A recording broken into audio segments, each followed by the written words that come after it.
Subscribe करें और bell दबाएं ताकि कोई खबर रह न जाए।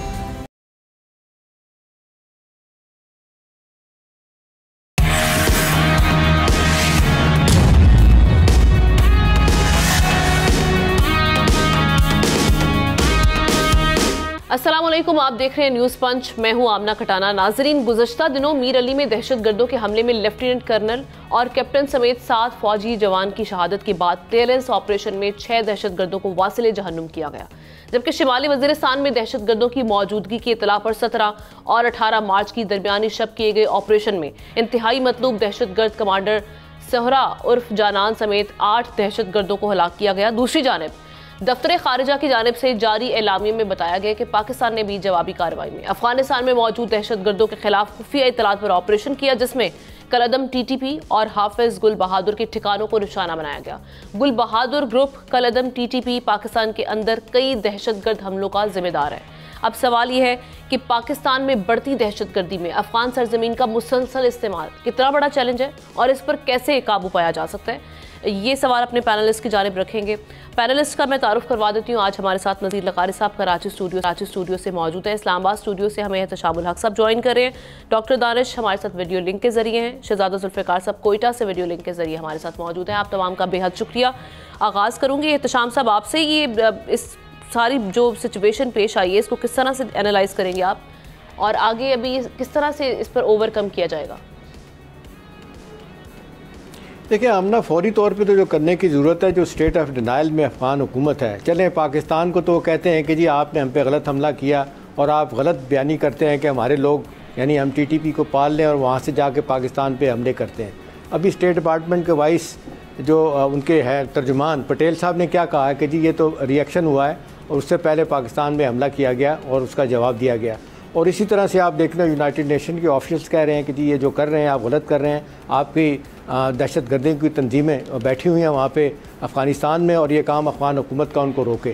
तो यही बात चाइना भी कह चुका है, ईरान, सेंट्रल एशिया, टर्की। चले पाकिस्तान को तो आमना छोड़ देना, बाकी लोग भी तो कह रहे हैं ना। भाई सीधा मसला ये है कि ये दहशतगर्दी अब ख़ास तौर पे हम देख रहे हैं 1.25-2 साल से दोबारा सर उठा रही। वैसे तो 40 बरस से 79 में जब रशिया पहली मरतबा अफ़गानिस्तान गया था और फिर 25 बरस वो हो गए, लेकिन असल काम हुआ था 2006 में जब आपने देखा लाल मस्जिद वाला वाक़या हुआ था। उसके बाद ये सिलसिला रहा, फिर 2009 में थम गया। बड़ा भरपूर पाकिस्तान ने ऑपरेशन किया, सवात ऑपरेशन, जिसको आज भी बरतानिया और ऑस्ट्रेलिया की डिफेंस यूनिवर्सिटी में पढ़ाया जाता है कि कितना कामयाब ये ऑपरेशन था। लेकिन हमने देखा कि फिर ये 1.5-2 साल से लहर दोबारा से आ चुकी है और इसकी बुनियादी वजह इस पर इजाफा जो हुआ हमला वो इसलिए हुआ कि जिस अंदाज से अफ़गानियों को यहाँ से निकालने की कोशिश की जा रही, बल्कि क्या प्लान बनाया गया।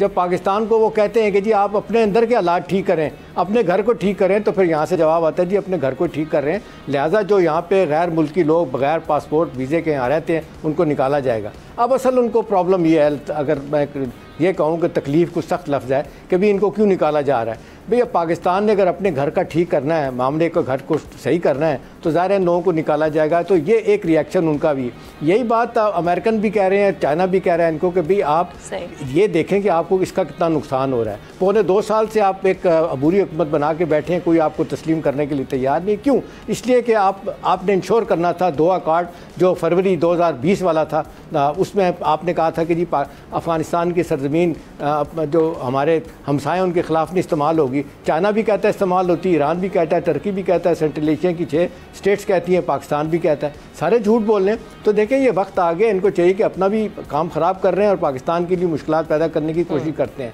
और माज़रत के साथ हमारा मामला तो इतना ख़राब हो गया कि तीनों हमारे बॉर्डर गर्म है, ईरान वाला भी, अफ़गानिस्तान वाला भी, इंडिया भी। अब किसको नहीं पता इंडिया उनको सपोर्ट कर रहा है। इंडिया की जो है ना पुलिस को अफ़गानिस्तान की इंडियन जो फ़ौजी हैं वो उनको ट्रेन कर रहे हैं। तो ये जहाँ पे ट्रस्ट डेफिसिट है वहाँ पे ये भी देखने वाली बात है कि इस वक्त अफ़गान लीडर हैं उनको ये बात क्यों नहीं समझ आ रही कि पाकिस्तान जिसके लिए इतना उन्होंने बदनामी ली, वो पाकिस्तान को उन्होंने लाइज एंड डिसीट कहा करते थे ट्रंप, वो कहते थे जब सदर बने थे कि $20 अरब हमसे खा गए और लेकिन उनके साथ मिले। इस हद तक पाकिस्तान ने उनके लिए अज़ीमत उठाई लेकिन वो मानने के लिए तैयार। लेकिन मेरा ख्याल है आमना आखिरी बात यही है कि पाकिस्तान अब ये फैसला कर चुका है, चाहे पुलवामा का वाक़या हो, महीने पहले ईरान का वाक़या हो, और ये 2 वाक़यात अब हुए हैं जिसको अंदर घुस के मारा गया। यही करना पड़ेगा। न्यूक्लियर स्टेट है, हर बंदा छोटा मुल्क आके पाकिस्तान को इस धमका है, ये नहीं हो सकता। ठीक है। जुल्फ़िकार साहब, ये अभी जो हालिया पहले भी हमने देखा कि माजी करीब में जो वाक़या पेश आया था अफ़गानिस्तान की जानिब से, और उसके बाद फिर जो जवाब दिया गया, तो फिर उसके बाद अफ़गानिस्तान को उसके बाद ये सब चीज़ें करने की क्या एक तो ज़रूरत पेश आ रही है? इस मामले को क्यों इस तरह से किया जा रहा है हैंडल? और दूसरा ये कि कितना बड़ा चैलेंज है इस वक्त में, टाइमिंग कितनी इंपॉर्टेंट है?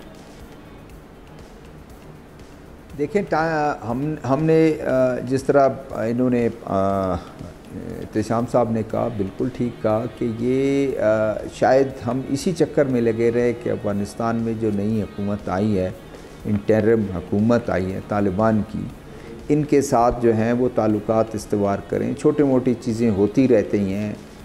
वीडियो अपलोड्स हुए कि जो हमने एक बाड़ लगाई हुई थी, हमने ये पिछली हुकूमत हमें कोसती थी कि तालिबान के जो है शूरा मौजूद है कोयटा में, पेशावर में, वो वहाँ के हमले आप नहीं रोकते हैं। बाढ़ लगाई तो बाढ़ पर उन्होंने मुश्किलात पैदा की।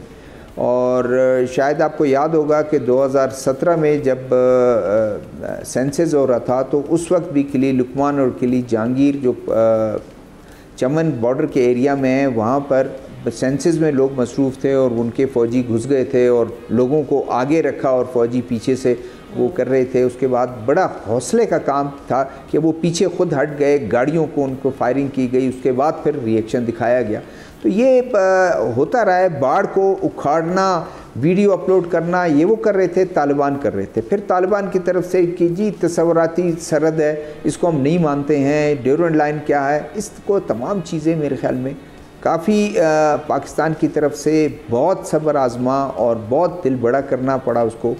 और जब नहीं हुआ तो पाकिस्तान ने मेरे ख़्याल में ये काम किया कि अब भाई, और ये नहीं है कि सिर्फ पाकिस्तान ये कर रहा है, पाकिस्तान अब भी वो तमाम ऑप्शन इस्तेमाल कर रहा है कि बातचीत का रास्ता ख़त्म ना हो। बातचीत ईरान के साथ आपने देखा, ईरान के साथ जो कुछ किया ईरान ने किया, आपने ईरान के साथ किया, मामलात वापस तय हो गए, वापस बातचीत पे आ गए। और बल्कि 80 किलोमीटर लॉन्ग पाइपलाइन का जो है वो मंसूबा मंजूर करके उसके लिए पैसे भी वक्फ करके और उसको ऐलान कर दिया कि हम उसको बनाएंगे। तो ये चीज़ें तमाम चलती रहती हैं, लेकिन अफ़गानिस्तान को भी उन चीज़ों को देखना चाहिए। अगर वो को बातचीत कर लें ना, मैं तो ये कहता हूँ कि बातचीत कर लें, पाकिस्तान को कह दें कि भाई आप इल्ज़ाम लगा रहे हैं कि हम अपनी मिट्टी को, सरजमीन को इस्तेमाल कर रहे हैं, कहाँ कहाँ ठिकाने बताएं, आए हम आपको बताते हैं ठिकाने। अगर नहीं है तो रोके उनको। पाकिस्तान बार बार उनको कह चुका है कि ये तमाम चीज़ें हैं, और पाकिस्तान ने यही वजह है फिर इलीगल इमिग्रेंट्स का नाम दिया गया, उसमें मेजॉरिटी अफ़गान है और अफ़गान को वो किया। शायद अगर अभी भी अफ़गानिस्तान की जो हुकूमत वहाँ पर है, अगर वो अभी भी कोई रास्ता नहीं निकालेंगे तो फिर ये होगा कि दूसरा मरला शुरू हो जाएगा। अफ़गान जो इमिग्रेंट्स हैं, फिर इसके बाद ये छानबीन शुरू हो जाएगी कि जिन्होंने शनाख्ती कार्ड बना लिए हैं, पासपोर्ट बना लिए हैं, लोकल सर्टिफिकेट बना लिए हैं, जायदादें ख़रीद लें, उन पर क्रैकडाउन शुरू हो जाएगा। तो ये चाहिए कि अफ़गानिस्तान को, कि अफ़गानिस्तान इन तमाम चीज़ों को देखे और कोई रास्ता अपनाए।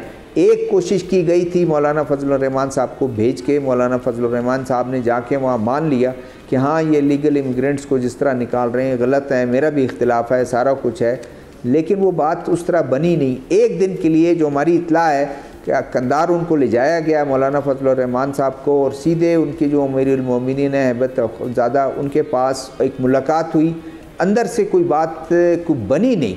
अगर बन जाती तो अभी तक उस पर पेशरफ भी होती, उस चीज़ें नज़र आती अगर वो डिस्क्लोज़ ना भी करते, लेकिन वो वहीं रुक गया। लेकिन मौलाना फजलुर रहमान साहब फिर वो इलेक्शन के मसले में पड़ गए और उस गम में अभी कि उनको सीटें इतनी नहीं मिली, वो परेशान है। जी डॉक्टर साहब, अब ये एक पहले कार्रवाई हुई, फिर उसके बाद जवाबी कार्रवाई, जवाब दिया गया, इसके बाद ये मामला भी यहाँ पर रुकेगा या फिर आप समझते हैं कि मामला आगे बढ़ने वाला है, मज़ीद आगे बड़ा चैलेंज बनने वाला है?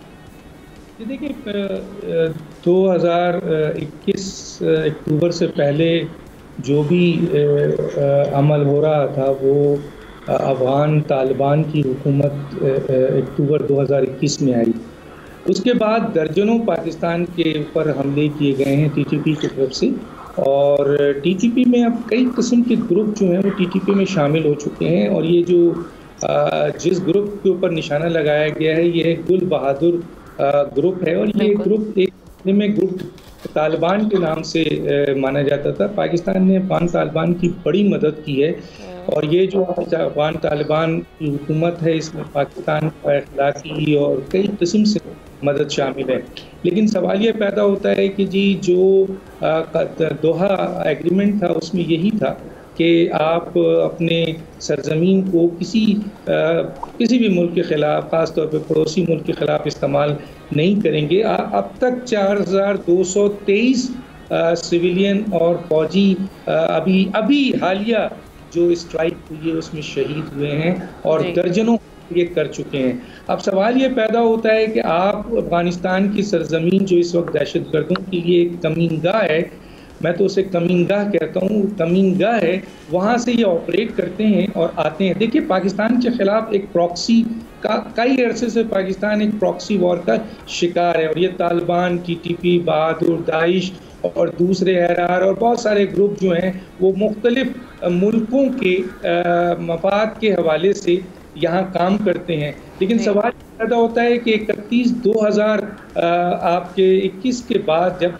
ये हुकूमत आई थी तो हम ये समझ रहे थे कि ये इलाका सेफ हो जाएगा, लेकिन ये इलाका सेफ नहीं हुआ और अब वो सारे हमले हो रहे हैं। अभी जो पक्तिया में और खोश्त में पाकिस्तान ने स्ट्राइक किया है, ये पाकिस्तान का अवामी दबाव था कि हम पर हमले हो रहे हैं। और अभी पिछले दिनों ईरान का रिएक्शन आया था तो उस वक्त भी एक दबाव आया कि पाकिस्तान क्या नियत्ता है, पाकिस्तान के पास ये सलाहियत नहीं है कि इन दहशतगर्दों को जवाब दे, और इसका जवाब दिया गया। देखिए, एक और बहुत अहम बात है कि पाकिस्तान के ऊपर दर्जनों हमले हुए हैं आपके, और मैंने जैसे कहा कि 4000 से ज़्यादा लोग शहीद हुए हैं, और लेकिन अमेरिका का एक स्टेटमेंट इसमें मौजूद नहीं था। लेकिन एक स्ट्राइक पे अमेरिका का स्टेटमेंट आ गया। ये सवाल अमेरिका से पूछा जाए कि जो तालिबान असला इस्तेमाल कर रहे हैं, जिसके बारे में बताया गया है, वो जदीद तरीन असला उनके पास है जो अमेरिका छोड़ के गया है या दे के गया है।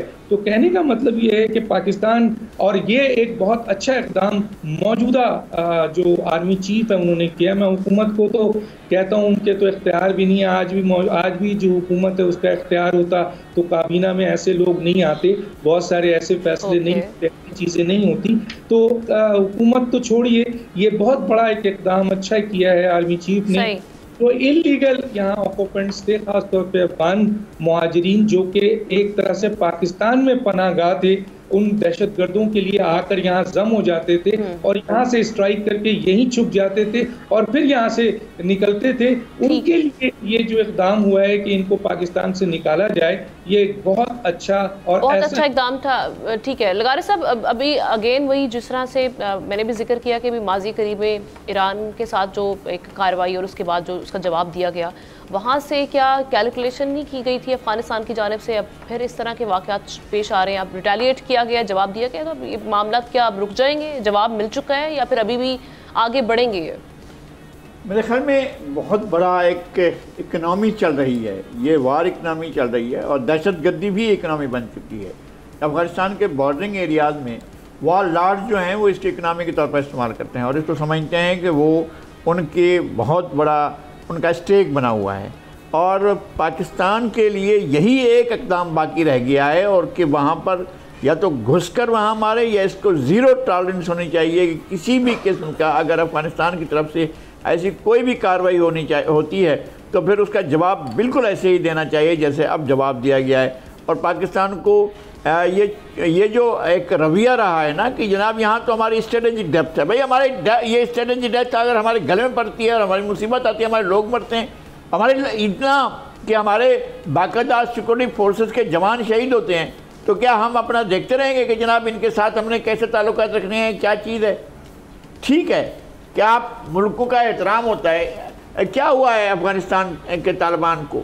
इनसे बहुत से तालिबान जो हैं वो किस तरह से अपना एक ज़माने में यहाँ छुपे हुए होते थे और फिर निकल कर गए और फिर वहाँ पहुँचे तो पाकिस्तान की तरफ जो है उन्होंने रुख कर लिया और पाकिस्तान को एक मफतूआ या एक ऐसा गनीम मुल्क समझ लिया है कि उस पर बाकायदा जबचाएँ चढ़ाई करते हैं। और वहाँ से जो यहाँ हमारे मीडिया को जो उनके तर्जुमान भेजा करते थे, अब तर्जुमान और तरह की ज़ुबान और तरह की बातें जो है वो करते हैं।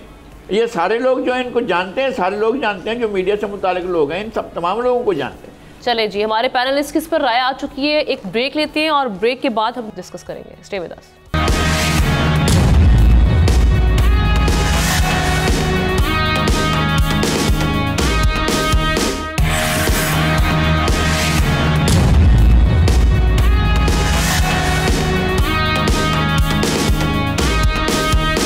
Welcome back once again. जैसा कि हमने कल भी डिस्कस किया था कि पाकिस्तान और IMF मुज़ाकरात ताहाल जारी हैं। पाकिस्तान और IMF अभी तक स्टाफ लेवल मुआहदे पर इत्तफाक़ राय पर नहीं पहुंच पाए हैं। ये इत्तफाक़ राय दूसरे जायजे की तकमील और $1.1 अरब की तीसरी किस्त के इजरा के लिए ज़रूरी है। IMF स्टाफ लेवल मुआहदा करने से पहले बिलखसूस 1 जुलाई 2024 से बिजली और गैस की कीमतों में इजाफे और ईंधन की कीमतों में रद्द-ओ-बदल पर वज़ीर आज़म शहबाज शरीफ समेत आला सतह की यकीन दहानियों का ख्वाह हैं। जबकि दूसरी जानिब वज़ीर आला पंजाब मरियम नवाज शरीफ और मोहम्मद नवाज शरीफ उनके वालिद की ज़ेर सदारत पंजाब हुकूमत का खुसूसी इजलास हुआ, जिसमें मुस्लिम लीग नून के कायद नवाज शरीफ ने कहा कि IMF के कहने पर बिजली और गैस मजीद कितनी महंगी होगी, आवाम के सब्र को कब तक आजमाएंगे, किसानों को सोलर पैनल दें, हुकूमत का पैसा इस पर खर्च होना चाहिए। लीगी कायद की ये हिदायत सामने आई। नेक नियति तो अपनी जगह, लेकिन इस तमाम सूरत हाल में सवाल ये कि क्या एक जमात का कायद जो रुकने कौमी असम्बली है, नेशनल असम्बली के मेंबर हैं, जिसके पास कोई हुकूमती ओहदा नहीं है, क्या वो किसी भी हुकूमती इजलास की सदारत सिर्फ इसलिए कर सकता है कि उनकी बेटी सूबे की वज़ीर आला है? ये सवाल लेके हम अपने पैनलिस्ट की जाने पड़ेंगे। आगाज़ करूँगी डॉक्टर साहब आपसे। डॉक्टर साहब, ये एक तो पहली बात कि इजलास इस तरह से किया जा रहा है, फिर उनका एक ही कंसर्न जो उन्होंने रेज़ किया कि बिजली की कीमतें बढ़ाई जा रही हैं IMF के कहने पे, तो ये कौन कर रहा है, उनको नहीं पता? बहुत अच्छी बात है। आखिरी में जो जुमला आपने कहा है वो मुनासिब कहा है। देखिए, IMF के साथ मैंने कल भी आपसे कहा था कि IMF के साथ और मौजूदा हुकूमत के इख्तलाफात मौजूद हैं। पहले के भी जो एग्रीमेंट्स हुए थे उसके हवाले से और अब भी जो एग्रीमेंट्स है उसके हवाले से। अब जाहिर है कि हुकूमत जो है वो परचून पे टैक्स लगाना नहीं चाहती, ज़राअत पे टैक्स लगाना नहीं चाहती, डॉक्यूमेंटेशन करना नहीं चाहती, रियल इस्टेट्स पे टैक्स लगाना नहीं चाहती है, बल्कि करना क्या चाह रही है? अभी जो पता चला है कि बिजली 5 रुपये महंगी हो रही है, जिससे 40 अरब रुपए का जो है वो लोड जो है वो सारिफीन पे आएगा। अच्छा, इसके अलावा जो है वो अब आप ये देखिए कि स्विस ऑर्डन ने और स्विस ऑर्डन के बाद अब स्विस नॉर्दर्न ने भी गैस महंगी करने की बात कर दी है और 147%, कम नहीं 147%। अच्छा, इसके अलावा अब जो आपका टैक्स का सिलसिला है, अब देखिए मौजूदा हुकूमत के लिए कितना मुश्किल हो गया है कि मार्च 2024 तक 869 अरब रुपए जमा करने हैं। टोटल उनको करने हैं तकरीबन 9,415, 8,790, और उसके बाद दूसरी सहमाही में उनको जमा करना है 2,707, और इस तरीके से 9,415 जो मौजूदा हुकूमत के लिए उस टारगेट को अचीव करना जो एग्रीमेंट का हिस्सा था वो नहीं हो रहा है। सवाल ये पैदा होता है कि हुकूमत जो है वो मुकम्मल तौर पर जो भी प्रेशर डाल रही है वो आम सार्फिन पे डाल रही है, आम लोगों पे डाल रही है। सूबों के साथ 600 अरब रुपए का सरप्लस था, वो भी अभी तक मसला नहीं हो सका। अब आइए कि मियां नवाज शरीफ साहब ने अगर फर्ज कीजिए वो सदारत तो नहीं की होगी उन्होंने जाहिर है वो साथ बैठे होंगे, वो पार्टी के कायद। जब इमरान खान साहब जेल से बैठकर KPK हुकूमत चला सकते हैं और अगर वो ये पार्लियामेंट चला सकते हैं, तो मियां नवाज शरीफ साहब जो हैं वो अपनी बेटी के साथ बैठकर क्यों नहीं चला सकते? इस पर तो नहीं होना चाहिए। हाँ, सवाल ये है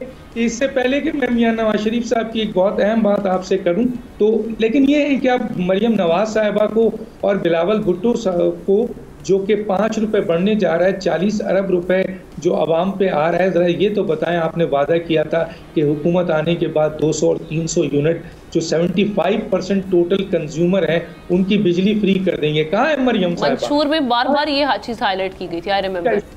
नवाज शरीफ साहब से ये सवाल पूछना चाहिए। नवाज शरीफ साहब, आप कई दफ़ा हुकूमत में रहे, 4थी दफ़ा वज़ीर आज़म बनने वाले थे।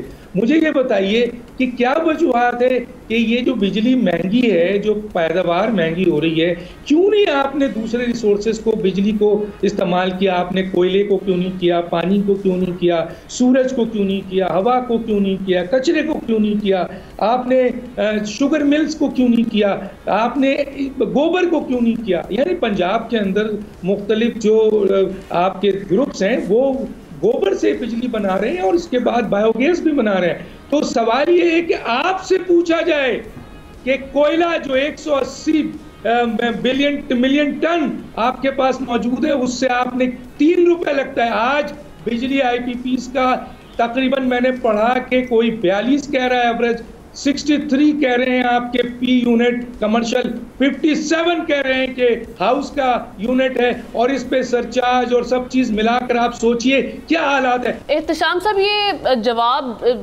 नवाज शरीफ साहब तो अब चले माजी वाला हिस्सा हो गए, वो तो जवाब अब नहीं देंगे, वो तो अब आगे से कंसर्न अपना शो करवा रहे हैं, तो वो अपने भाई से इसका जवाब लें जो वो कह रहे हैं कि क्यों बोझ डाला जा रहा है अवाम पर, ये बिजली का और ये जो पावर सेक्टर के हवाले से।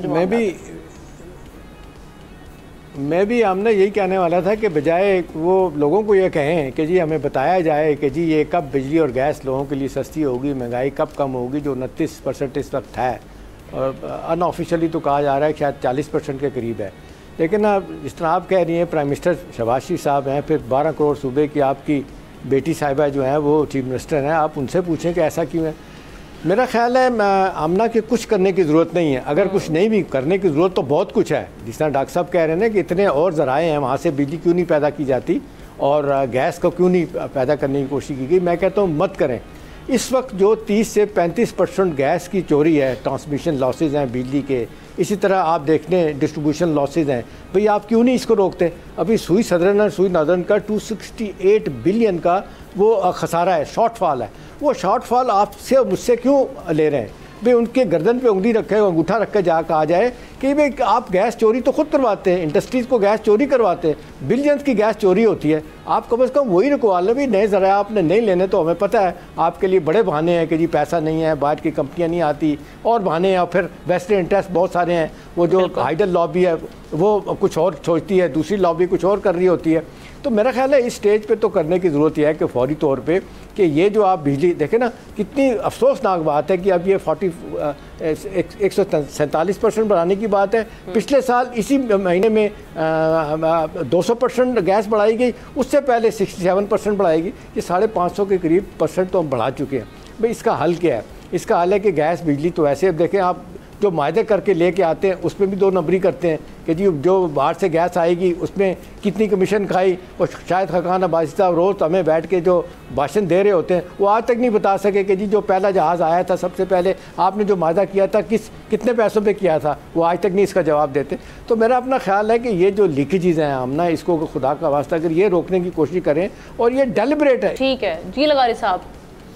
देखें, पाकिस्तान में जितनी निशानदेही की है जनाब एहतशाम साहब ने और डॉक्टर साहब ने, वो तमाम चीज़ें सामने हैं। बेल्जियम में 90 दिन के लिए सूरज सामने आता है और वहाँ पर मैंडेटरी है कि हर घर पर जो है वो सोलर का लगना चाहिए और सोलर सिस्टम से उन्हें बिजली हासिल करनी चाहिए। पाकिस्तान में 365 दिन ही सूरज निकलता है और हर दिन यहाँ पर मौजूद होता है। फिर हम उस सोर्स को इस्तेमाल नहीं करते हैं और हम उसके ज़रिए जो बिजली पैदा नहीं करते हैं। हम विंड से बिजली नहीं पैदा करते हैं। हमारे पास अपॉर्चुनिटी है, हमारे पास सब कुछ है, हमारे पास स्पेस मौजूद है और हमारे पास वो जो समतें हैं हवा की वो तक मौजूद हैं जो हमें बिजली पैदा करने में मदद कर सकते हैं। जैसे डॉक्टर साहब ने कहा, हमारे पास दुनिया का एक बड़ा ज़ख़ीरा मौजूद है कोयले का, हम उसको इस्तेमाल नहीं कर रहे हैं, हम कोयले से भी बिजली नहीं बना रहे हैं। तो अगर हम एक जायज़ा ये लिया गया था कि सिर्फ गिलगित बल्तिस्तान में अगर हम वो जाएं अपना ये हाइड्रो पावर के लिए जाएं तो कम से कम 60 से 70 हज़ार मेगावाट बिजली तो हम वहाँ पैदा कर सकते हैं, लेकिन इस तरफ जाते नहीं हैं। हमारे यहाँ बहुत से लोगों के अपने अपने इंटरेस्ट हैं, सबके मफादात का एक दायरा है। आप उस दायरे में जाएं कि हम पाकिस्तान के अजीम तर मफाद में उस दायरे में जाना चाहते हैं तो आपको वहाँ से भगा दिया जाएगा, नहीं आने दिया जाएगा। उस तरफ को कोई भी मालूम होगा कि वहाँ एक और बैठा हुआ है बड़ा इंटरेस्ट लेकर, वो नहीं चाहता है कि आप इस शोबे में आएँ और वो कोई नहीं चाहता है आपको, आपके मुल्क के अंदर वो जो लोग हैं वो नहीं चाहते हैं। फिर ये कि मियाँ नवाज शरीफ साहब हम बात कर रहे थे, तो मियाँ साहब किससे बात कर रहे हैं और वो किससे पूछ रहे हैं कि IMF के कहने पर बिजली और गैस कब तक महंगी होगी? ये आप सवाल किससे कर रहे हैं हुजूर वाला? बैठे हैं आप। ये डॉक्टर साहब ने भी कहा, मैं भी एग्री करता हूँ बैठें, आप मीटिंग में भी ज़रूर बैठें। और हमने ये भी देखा है कि जहांगीर तरीन साहब भी हर मीटिंग में होते थे जबकि नाअहल करार दिए जा चुके थे। सही, तो ठीक है, आप बैठ रहे हैं तो बैठें, तजुर्बाकार है। लेकिन आप ये तो बताएं ना कि आप कहे किसको। अच्छा, हमने ये लगारी साहब, आपने एक बड़ा जुमला अहम कहा है, आप बड़ी अहम बात की आपने हाइडल की। 40% हमारा पानी जो है ना वो ज़ाया होकर चला जाता है, अब दरिया समंदर में चला जाता है। दूसरा मुझे याद है लगारी साहब 1980 में वापडा ने 432 साइट्स आइडेंटिफाई की थी। कहाँ कहा जाता था 50 से 100 मेगावाट के पावर प्लांट लग सकते हैं, लेकिन यहाँ तो लॉबीज है ना, वो थर्मल लॉबी जो है ना वो हाइडल को आने नहीं देती आगे। जी अब आपने मेहरबानी की ये बात की है तो मैं आपको दिखाता हूँ यहाँ पर ठट्ठा में और सजावल में कम अज़ कम जो है 10 से 15 लाख एकड़ अराजी जो है बंजर हुई है, क्योंकि समंदर तो अब सजावल तक आ गया है। मसला ये है जो पानी नीचे छोड़ा जा रहा है वो नहीं आ रहा है इतना हमारे पास। यहाँ पर सिंध में आए, मैं आपको दिखाता हूँ, हम चलते हैं, विजिट करते हैं, मैं आपको बताता हूँ कि समंदर नीचे से कैसे ऊपर आ गया है। पानी नहीं जा रहा है, पानी इतना जो होना चाहिए समंदर के लिए, क्या समंदर में जाए और वहाँ मैंग्रोव वगैरह के लिए जाए तो वो जा ही नहीं पा रहा है। ये बिल्कुल अलग सी बात है। लेकिन पाकिस्तान में बहुत सी जगह ऐसी हैं जहाँ पर आप हाइड्रो से वो कर सकते हैं, बिजली बना सकते हैं, लेकिन इंटेंशन नहीं है, इसलिए कि हर जगह पर एक माफिया है जो नहीं चाहती है कि आप उस जगह पर जाएं और उसकी डोमेन में जाकर अपने प्रोटेक्शन की तरफ जाएं। ठीक है। तो मेरे ख्याल में हमें यह ज़रूर देखना चाहिए और मियाँ साहब को सवाल करते हुए खुद भी सोचना चाहिए कि आप ही हैं सब कुछ, वज़ीर आज़म भी और वज़ीर आला भी और मुक़्तदर भी, साहिब इक़्तिदार भी, सब कुछ आप ही की पार्टी है ना, वो फिर इसलिए अपने भोलेपन में सवाल कर देते हैं। पाकिस्तान पीपल्स पार्टी ने भी आपके पल्ले में अपना वोट डाल दिया है, तो आप उनके साथ मिलकर सब कुछ करें जो करना चाहते हैं। चले डॉक्टर साहब कुछ ऐड करना चाह रहे हैं, डॉक्टर साहब क्विकली ऐड कर दें ताकि मैं चाहता हूँ कि सर खुदा के लिए ये किसको बेवकूफ़ बनाते हैं, इनकी हुकूमत है, ये कहते हैं हम आज़ाद हैं फैसले करने में, इनकी हुकूमतें हैं तो ये किससे गिला कर रहे हैं? ये इन्होंने देना है ना आवाम को। ये इतने रिसोर्सेज हैं जिनको अगर पाकिस्तान में इस्तेमाल किया जाए, यकीन करिए पाकिस्तान में बिजली, पाकिस्तान इंडिया को भी बिजली दे, अफगानिस्तान को भी दे, ईरान को भी दे, लेकिन इन रिसोर्सेज को नहीं करते। क्यों? क्योंकि इनमें करप्शन नहीं है, पैसा खाते नहीं है। IPPs की बैरूनी ताल्लुकात और दबाव और पैसा, ये दो है। कोई हुकूमत, ये सारी हुकूमत जिम्मेदार है इस तबाही के। ठीक है जी, जुल्फ़िकार साहब। मैं तो अब इस स्टेटमेंट को दूसरे पहलू से देखता हूँ। वो कैसे? बिल्कुल उनको पता है कि मेरे भाई साहब की हुकूमत है, मेरी पार्टी की हुकूमत है, लेकिन दूसरी तरफ वो सिर्फ लोगों को ये बताना चाहते हैं कि हम दर्द रखते हैं कि ये बिजली, गैस, इनकी कीमतें बढ़ रही हैं और मुझे भी इख्तिलाफ़ है इससे और लोगों को रिलीफ दिया जाए। ये मेरे ख़्याल में इसके अलावा जो है और कुछ नहीं है। जहाँ तक बात है, सब ने भी एग्री किया और मैं ख़ुद भी एग्री करता हूँ, पार्टी के सरबराह होते हैं, वो एक MNA नहीं है, पार्टी के सरबराह हैं, वो एक सुप्रीम लीडर उनके लिए हैं। पीपल्स पार्टी की हुकूमत सिंध में है तो वो अपने पार्टी के लोगों से ज़रूर है, वो पार्टी सरबराह से उसकी गाइडेंस पे चलेगी। बलूचिस्तान तो कभी कोई सरबराह बन जाता है, कभी बाप के कोई सरबराह बन जाते हैं, कभी पीपल्स पार्टी, आज वो पीपल्स पार्टी के ताबे हैं, आज वो उन्हीं से जो है गाइडेंस लेंगे। इमरान खान की गाइडेंस वो लेते थे और अब भी लेंगे, ये नॉर्मल है। लेकिन असल बात ये है कि बिजली और गैस की कीमतें बढ़ रही हैं, लोगों में इस्तराबियत है, लोग मुश्किलात का शिकार हैं, बेचैनी बढ़ रही है। अब उसका हल क्या निकालेंगे? मेरे ख़्याल में लोगों के लिए दूसरा, जिस तरीके से वो कहते हैं कि 300 अरब 500 अरब बिजली चोरी होती है, 800 अरब की बिजली चोरी होती है, ये बढ़ती, इसके ये फिगर बढ़ते जाएंगे। खुद ही बिजली जो चोरी कराने वाले हैं, गैस चोरी कराने वाले हैं, वो भी करवाएंगे और जो चोरी करने वालों की तादाद भी बढ़ जाएगी और ये होगा। तो उसको देखना चाहिए, फोकस करना चाहिए। जी आमना। ठीक है जी, हमारे तमाम पैनलिस्ट किस पर राय आ चुकी है। जिस तरह से सबने यही कहा है कि अगर इनके इंटरेस्ट मफादात से हट के काम किया जाए और इंटेंट प्योर हो, तो मामला यहाँ पे जो जितने सोर्सेज हैं पाकिस्तान में उनको यूटिलाइज करते हुए पाकिस्तान में जितने भी मामला हैं उनके सोल्यूशन निकल सकते हैं बहुत आसानी से। अब कुछ बात हो जाए बैनुल अक़वामी सियासी मंजरनामे की। एक तरफ रूसी सदर व्लादिमीर पुतिन ने रिकॉर्ड 5वीं बार फतह से इक़्तिदार पर अपनी गिरफ्त मजीद मजबूत कर ली है, तो वहीं दूसरी जानिब अमेरिका, इंग्लैंड, जर्मनी समेत दीगर मगरबी ममालिक ने इन इंतखाबात की शफाफियत पर सवालात उठा दिए हैं। रूसी सदारती इंतखाबात पर तनकीद करते हुए अमेरिका ने कहा कि इलेक्शन आज़ादाना नहीं थे, जबकि पुतिन ने मुखालिफिन को किसी खातिर में ना लाते हुए सदर मुंतखब होते ही नेटो और मगरबी ममालिक को एक और जंग अजीम से खबरदार कर दिया है। पुतिन का कहना है कि यूक्रेन में मगरबी फौज की मौजूदगी दुनिया को तीसरी जंग अजीम में धकेल सकती है। सवाल ये यहाँ पर कि मगरबी ममालिक सदारती इंतखाबात के नताइज तस्लीम करने से इनकारी क्यों हैं, और क्या पुतिन वाकई दुनिया को तीसरी जंग अजीम की जानिब लेके जा सकते हैं? ये सवाल लेकर मैं बढ़ूंगी। सबसे पहले लगारी साहब, आपका टेक। बहुत मेहरबानी।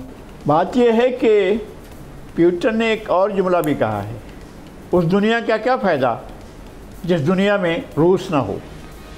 गोया उसने अमेरिका को ये मैसेज दिया है कि जनाब अली, अगर आप हमें ख़त्म करने के दर पे हैं तो फिर बाकी दुनिया की भी कोई ज़रूरत नहीं है, दुनिया नहीं रहेगी। और इसीलिए उन्होंने एटमी जंग का ये इंडिया भी दिया था और ये कहा था कि ये हमारे पास एटमी हथियार मौजूद हैं, और ये ऐसी सूरत में अगर अमेरिका का कोई एक सिपाही भी यूक्रेन की सरजमीन पर कदम रखता है हमारे मुकाबले में, तो फिर हम इस ऑप्शन को इस्तेमाल करेंगे एटम बम के। और उन्होंने अभी फ्रांस को भी बहुत साफ बात की है कि जनाब आप अपने मामले में ख़ुद तय कर लें कि आप क्या चाहते हैं।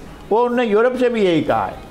अब अमेरिका या जो यूरोपीय ममालिक हैं वो जा रहे हैं, बिल्कुल ये चले गए हैं 50 की डिकेड में चले गए हैं। ये दूसरी आलमी जंग के बाद के मरहले में चले गए हैं, जब वो एक विलन के तौर पर उसको लेते थे और आधा यूरोप जो है मशरक़ी यूरोप रूस के कब्ज़े में चला गया था, सोवियत यूनियन के पास चला गया था।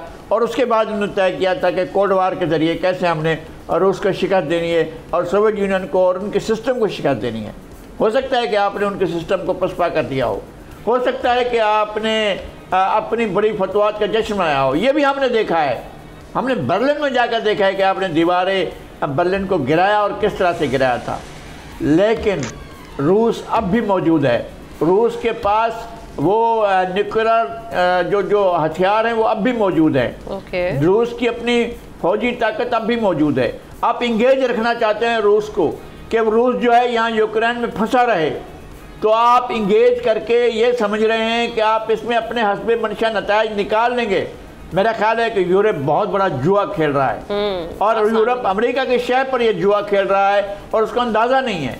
अमेरिका ये समझ रहा है कि वो बहुत दूर है, वो बहर क़यानूस से दूसरी तरफ को है और वो नहीं पहुंच पाएगा रूस वहाँ पर। हालांकि रूस वहाँ पर उसके बहुत अलास्का के बहुत करीब है, लेकिन यूरोप तो बिल्कुल उसके साथ लगा हुआ है और यूरोप के लिए बहुत ज़्यादा ख़तरात मौजूद हैं। यूरोप को चाहिए कि वो अपनी बका के लिए और इस सरजमीन की और इस दुनिया की, इस ग्लोब की बका के लिए वो हर धर्मी छोड़े। बात होगी एक ब्रेक के बाद।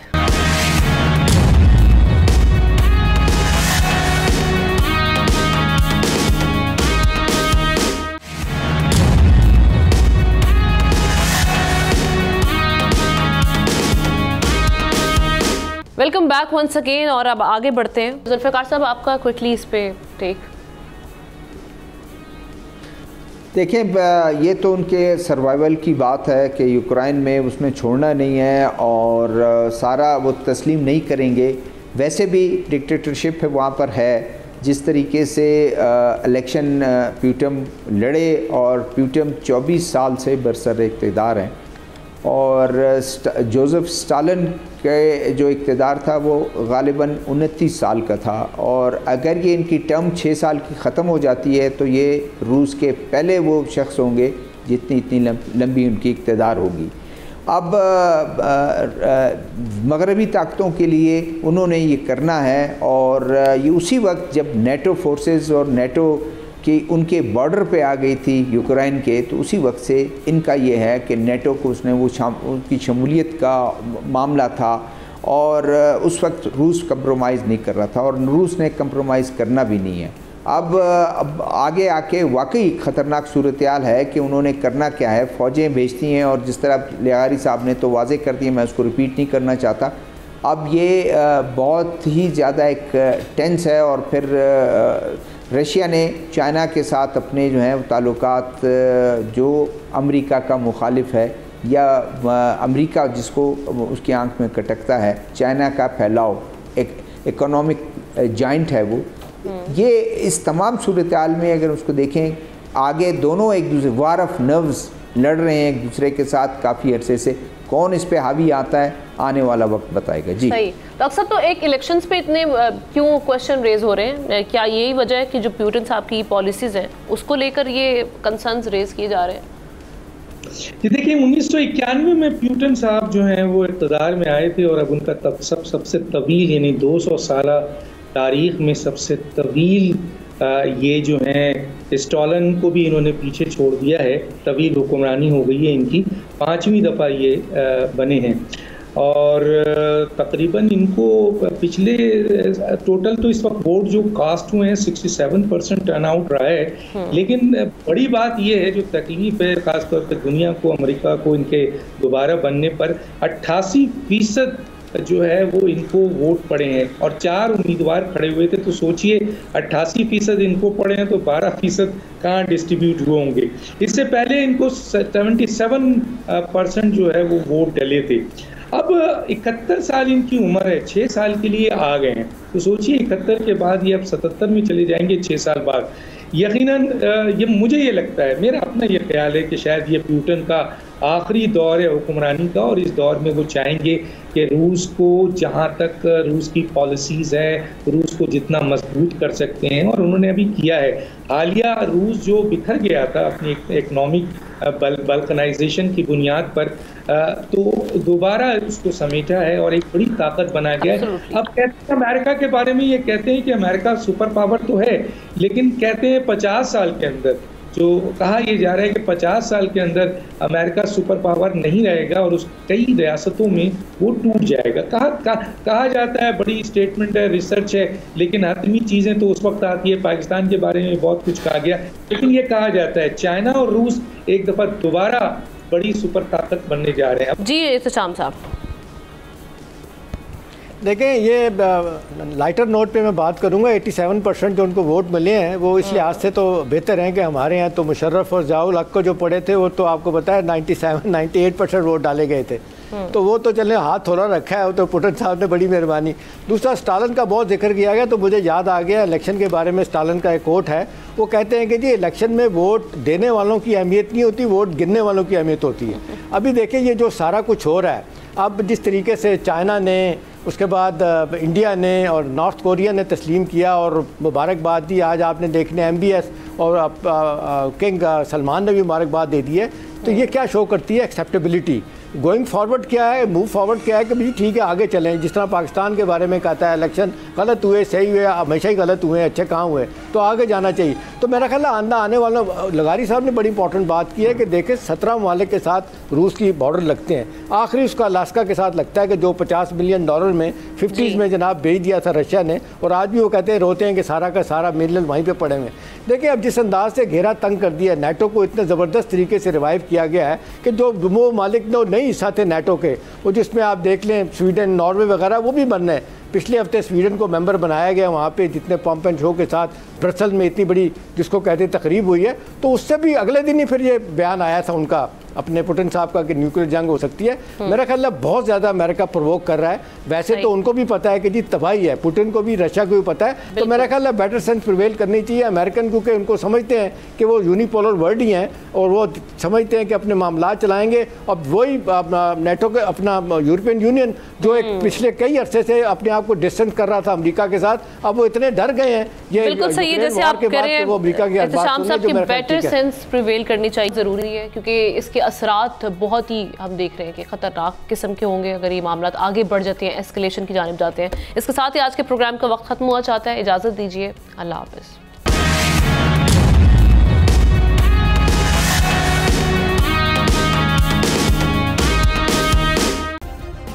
सब्सक्राइब करें और बेल दबाएं ताकि कोई खबर रह न जाए।